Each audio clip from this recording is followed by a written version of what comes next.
Please please please please please please please.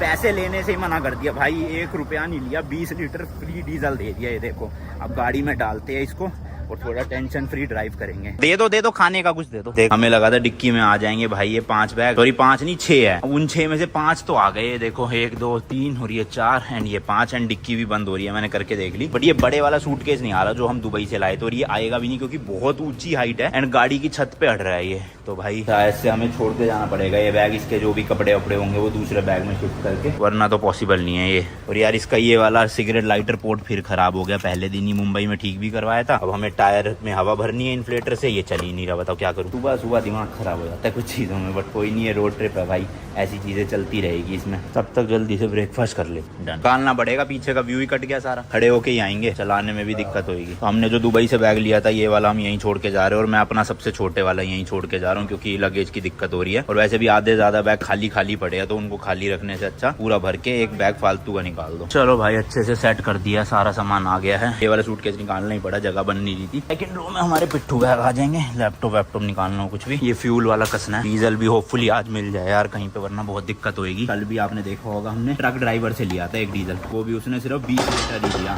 तो 20 litre से अपना कुछ होगा है नहीं। इसका फ्यूज बदलने में भाई शक्ल देख लो, पसीने छूट गए, बहुत बुरी हालत हो गई। जल्दी जल्दी निकलते हैं, 10 बज गए हैं।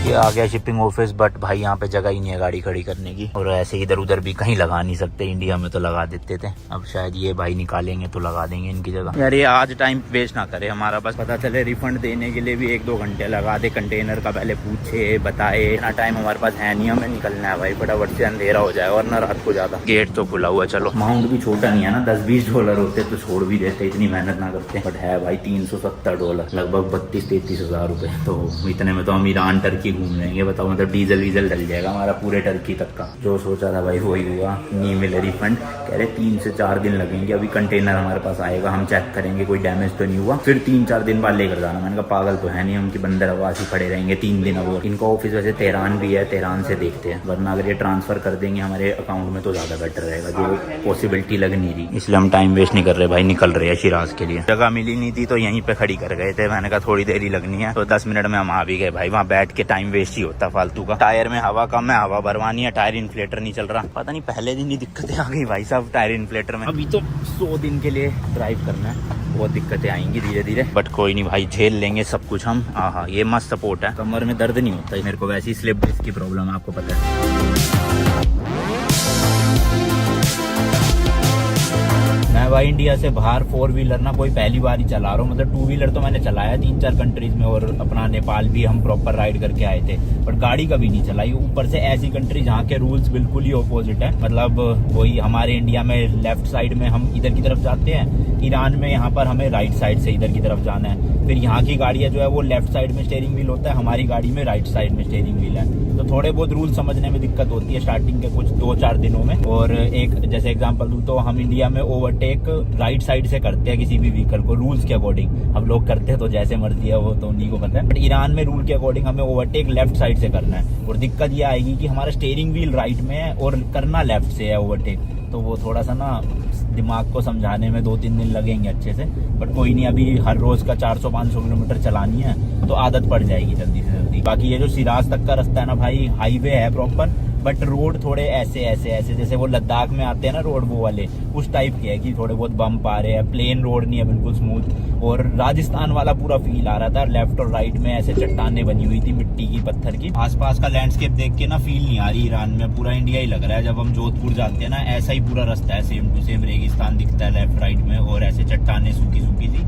और कुछ लद्दाख के एरिया में भी ऐसे पहाड़ आते हैं जहाँ पे ना ग्रीनरी नहीं होती, बट पहाड़ एकदम ऊंचे ऊंचे है, मस्त है। ईरान में ना टोयोटा बहुत चलती है, यहाँ के पुलिस वालों के पास भी ना वो है टोयोटा की हाईलैक्स, और ये देखो सामने भी एक और टोयोटा जा रही, मतलब पुराने मॉडल नए मॉडल सारे है, बट फॉर्च्यूनर नहीं देखी यहाँ पे टोयोटा की। लैंड क्रूजर भी देख ली थी मैंने एक बार। तो ये तो है भाई, अगर हम टोयोटा की कोई भी गाड़ी लेकर आते ना, तो ना ईरान में, ना टर्की में, ना यूरोप में, ना यूके में, कहीं पे भी कोई दिक्कत नहीं होती हमें, क्योंकि अगर कुछ भी पार्ट खराब होता है या कुछ भी ब्रेक डाउन होता तो हर जगह सर्विस सेंटर है। अभी इस हाईवे पे भी थोड़ी पीछे टोयोटा का सर्विस सेंटर आया था, बट अपने महिंद्रा का भाई मिलेगा नहीं यहाँ पे कुछ भी। तो अगर कुछ भी मेजर ब्रेक डाउन हुआ गाड़ी में जो भाई ना ही हो तो ज्यादा बढ़िया है। वो अगर हो गया तो फिर समझ लो इंडिया से ही पार्ट मंगवाना पड़ेगा, और कोई ऑप्शन ही नहीं है यहाँ पे, ना सर्विस सेंटर ना कुछ। छोटी मोटी दिक्कतें तो चलो कोई लोकल मैकेनिक भी ठीक कर देगा, और ईरान में तो मैं जाना नहीं चाहता लोकल मैकेनिक के पास, उन्हें समझाने में भाई हालत खराब हो जाएगी। तो इसलिए सही रहे, सेफली गाड़ी हमारी पहुंच जाए यूके, और यूके से एग्जिट भी ले जाए, मतलब शिपिंग हो जाए इंडिया वापस, तो सही हो जाएगा।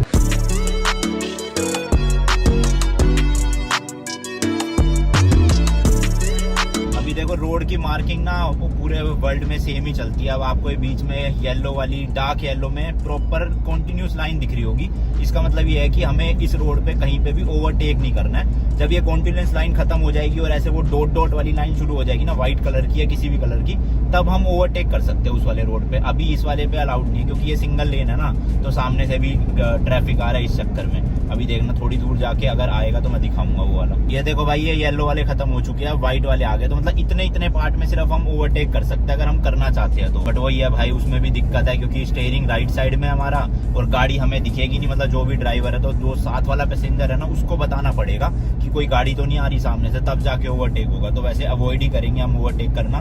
बट वो ये देखो ट्रक आ जाती है ना तब, तो ये क्या है 60-70 की स्पीड में चल रहे होते हैं, और हमें 100-110 की स्पीड मेंटेन रखनी है, तब ओवरटेक करना ही पड़ता है उस केस में। अब ये सिचुएशन देखो, सामने आ गया ट्रक हमारे, बट हम अभी भी इसको ओवरटेक नहीं कर सकते, क्योंकि बीच में कंटिन्यूस वाली येलो लाइन चल रही है। और दूसरी बात, गाड़ी भी नहीं दिख रही है, साइड से गई ना गाड़ी, मुझे तो दिखी नहीं रही, अब अभिषेक को दिखेगी ये चीज। तो इसलिए थोड़ा सा ना ऐसी सिंगल वाली लेन्स में ओवरटेक करने में रिस्क रहेगा, अच्छे से चलानी पड़ेगी ध्यान देके। और दूसरी चीज, यहाँ पर भी स्पीड लिमिट 100-110 ही है। 110 तो मतलब कम जगह ही आई है, मेन हाईवे पे 100 की ही चल रही है, जो ओवर स्पीड की लिमिट है। तो यहाँ भी पुलिस वाले रास्ते में वो स्पीड गन लेके खड़े हुए थे, बट हमारी नंबर प्लेट इंडियन है, तो हमारा तो चालान कटेगा नहीं। बट ये है कि वो स्पीड गन में देख के आगे इन्फॉर्म कर देंगे कि कोई ओवर स्पीड कर रहा है, तो हो सकता है फिर आगे हमें हाथ मार के रोक ले। बाकी होगा चालान तो आपको बताएंगे कितने का हुआ। यहाँ तो क्योंकि पता ही आपको करोड़ों का चालान होगा यहाँ की करेंसी में, अपने इंडिया के तो वही 500-1000 रुपए जो भी है। अब ये लाइन बीच में आ चुकी है वो वाली, जिससे हम मतलब ओवरटेक कर सकते हैं। खाली है, चलो।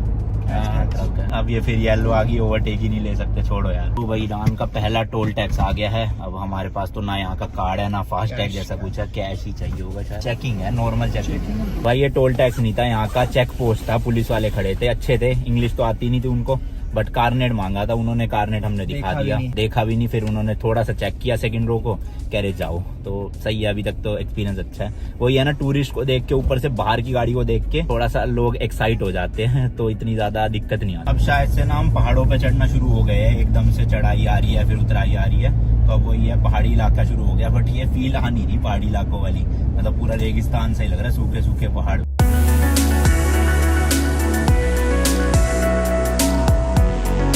बहुत बड़ा सीन हो गया भाई, डीजल बिल्कुल खत्म है। 20 किलोमीटर की रेंज है, और इस रोड पे दूर दूर तक कहीं भी पेट्रोल पंप नहीं है, कहीं भी। हमें लगभग 80 किलोमीटर हो गया, 80 किलोमीटर में एक भी पेट्रोल पंप नहीं मिला। हालांकि चाहिए डीजल, यहाँ पे अलग अलग होता है सिस्टम। तो भाई साहब इतनी बुरी फट रही है ना रास्ते में, क्या बताऊं कि डीजल है नहीं, गाड़ी बंद हो गई। टेम्परेचर दिखाऊं बाहर का, ये देखो भाई 43 डिग्री सेल्सियस हो रहा है, आग मच रही है बाहर, आग। तो मतलब अगर इंजन बंद हो गया ना गाड़ी का, तो हम पसीनों में टपक जाएंगे। बट अभी रास्ते में एक छोटा सा घर दिखा है किसी का, मैंने सोचा चलो यार एक बार पूछ लिया जाए इनसे, होपफुली मदद कर दें। भाई बहुत तकड़ी गर्मी है यार, इंजन भी हीट हो रहा होगा। ट्रांसलेट कर देते हैं इनको। डीजल डीजल मशीन गैस पैसा यस हाउ मच, कितना इंचांदास्त इंचांदाज तोमान कितना तोमान, इनके पास शायद है बट ये पैसा बोल रहे हैं। तोमान हाउ मच इंचांदाज, चांद इंचांद कितना चाहिए?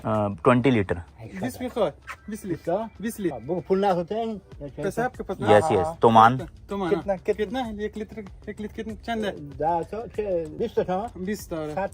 20 डीजल है ना, डीजल मतलब पेट्रोल डीजल गज़ोइल में गजल नहीं नो। इन अंकल जी के पास पेट्रोल है, डीजल नहीं, क्योंकि यहाँ पे ज्यादातर गाड़ियां ना पेट्रोल की चलती है, सिर्फ ट्रकों में डीजल डलता है। तो अब ट्रक ही ऑप्शन है। जा तो रहे हैं वैसे बहुत सारे ट्रक, तो किसी को भी हाथ दे के पता करना पड़ेगा। और पेट्रोल को यहाँ बेंजीन बोलते हैं, और डीजल को गैसोलीन करके कुछ बोलते हैं। पर ट्रक में तो डीजल ही होगा, तो हम सीधा ट्रक को रोकते हैं, वो डीजल ही डला होगा तो उनसे ले लेंगे। कैन वैन है ही अपने पास, पाइप भी है। यहाँ ईरान में बहुत दिक्कत है डीजल की। डीजल के एक तो पंप भी बहुत कम है, और जहाँ पे है भी ना वो भी इतना साफ सुथरा डीजल नहीं है, मतलब अच्छी क्वालिटी का नहीं है। इतनी तेज जा रहे हैं ट्रक, कैसे रुकेंगे? ऊपर से धूप, इतनी गर्मी, 43 डिग्री हो रहा है, बंदा वैसे ही पिघल जाए। गाड़ी बड़ो वाला पास है। अच्छा ट्रक कह रहे हो? Truck okay yes yes yes okay गजोइल गजोइल ओके ओके गजोइल ही बोल रहे, वो कह रहे ट्रक वालों को रोक लो, उनके पास होगा। तो 2 मिनट हुआ अभी, सही से ऐसे टप सा गया है शरीर, 10 मिनट और खड़ा हो गया तो भाई साहब बेहोशी वाली हालत हो जाएगी। ले भाई प्लीज रोक ले, प्लीज प्लीज प्लीज प्लीज रोक ले। आईफोन भी मेरा हीट हो रहा है, ज्यादा देर वीडियो नहीं बना पाऊंगा, प्लीज रोक ले भाई साहब। रोक रहा है रोक लो अंकल। गाड़ी को ना यहाँ रोड की तरफ लगाते हैं, शायद गाड़ी देख के कोई रोक ले। अभी तो मैं हाथ दे रहा हूँ, उनको लग रहा होगा लिफ्ट मांग रहा हूँ, गाड़ी देख के समझ जाएंगे कि हेल्प चाहिए। रोक लिया भाई फाइनली एक ट्रक वाले ने। अब ये हेल्प करते बस डीजल की तो मजा सा आ जाएगा। लगाओ इसके पीछे पीछे ही लगाओ। अब इसको समझाना दे देगा 20-30 लीटर दे दे, बहुत है। डीजल डीजल डीजल डीजल तो मान चलो भाई, शुक्र है भाई मान गए, अच्छे बंदे हैं। पैसे भी नहीं ले रहे थे पर हम दे देंगे फिर भी पैसे भाई, 20 लीटर लेंगे। सलाम, how are you? I am good. हिंद यस हिंद हिंद। चलो भाई चलो, कार्यक्रम शुरू हो गया है डीजल भरने का। ये 20 लीटर की कैन ले आए थे हम, अच्छा है। और आग फेंक रहा है भाई ट्रक, ज्यादा गर्मी है, बैंड बज गई। पर ये 20 लीटर हमारे 200 किलोमीटर ना करते 150 किलोमीटर तो चला ही देगा। फिर जो भी नियरेस्ट पंप आएगा वहां से भरवा लेंगे। Thank you so much, mercy. कल भी हमने एक ट्रक ड्राइवर से लिया था 20 लीटर डीजल, उसने हमसे 200 तोमान यानी कि इंडिया करेंसी के 320 रुपए लिए थे। तो हम सोच रहे हैं इनको भी 200-250 या 300 तोमान दे देते हैं, क्योंकि इतनी भरी धूप में इतने मेन हाईवे में मदद कर दी, वही बहुत बड़ी बात है हमारे लिए। तो ये 50-50 के 6 नोट है, यानी कि 300 तोमान इंडिया के लगभग 480 रुपए हो गए। तो 24 रुपए लीटर पड़ रहा है हमें। पड़ क्या रहा है मतलब, वो मांग नहीं रहे हमसे, पर स्टिल हम दे देंगे। हम देखते हैं वो लेंगे या नहीं लेंगे, वो अलग बात है। लो भाई भर भी गया पूरा 20 लीटर। हाँ please please please please please please please please. पैसे लेने से ही मना कर दिया भाई, 1 रुपया नहीं लिया, 20 लीटर फ्री डीजल दे दिया। ये देखो अब गाड़ी में डालते हैं इसको और थोड़ा टेंशन फ्री ड्राइव करेंगे। दे दो खाने का कुछ दे दो। देखा भाई ये छोटी छोटी चीजें कितने काम आ रही है, जो है तो कुछ 100 रुपए 150 रुपए की इंडिया में, बट आज कितने मदद आ रही है, यूज आ रही है। नहीं ले रहे, खाने का भी नहीं ले रहे भाई, बढ़िया लोग है यार यहाँ के। ये हमने कल बंदराबाद से ले लिया था 20-30 रुपए का। कैन को रख दिया भाई ऊपर ताकि फ्लो नीचे बन सके, और इस वाले पंप और पाइप से डीजल अंदर जा रहा है। ये देखो ओए होए होए होए, स्पीड देख रहे हो लॉन्डो, क्या बात है भाई। आप जितने भी यूट्यूबर्स की वीडियो देखोगे ना ईरान की, सब लोग यहाँ के लोगों की भाई खातिरदारी की बहुत तारीफ करते हैं। लोग मतलब अपने घर तक बुला लेते हैं खाने के लिए, चाय के लिए। जीता जाता एग्जाम्पल आपके सामने ही था भाई, ट्रक ड्राइवर ने पैसे तक नहीं लिए और 20 लीटर डीजल दे दिया इसी भरी दोपहरी में, ऐसे हाईवे के बीच में रोक के, वो भी ऐसे सुनसान एरिया में। सोचो बड़ी बात है। चलो भाई चले यहाँ से 80 किलोमीटर आगे रोकनी पड़ेगी, एक बार फुल टैंक भी करवाएंगे और ऊपर वाला जेरी कैन भी फुल करवा लेंगे, ताकि ऐसी नौबत ना आए फिर से। और सारा बदबू हो रहा है डीजल का ही। कई लोगों के लिए खुशबू होती है, वैसे ये नशे करते हैं लोग इससे, हमें नशे नहीं आ रहे, हमारे सर में खुशबू लगती है। खुशबू तो लगती है पर नशे थोड़ी होते होंगे।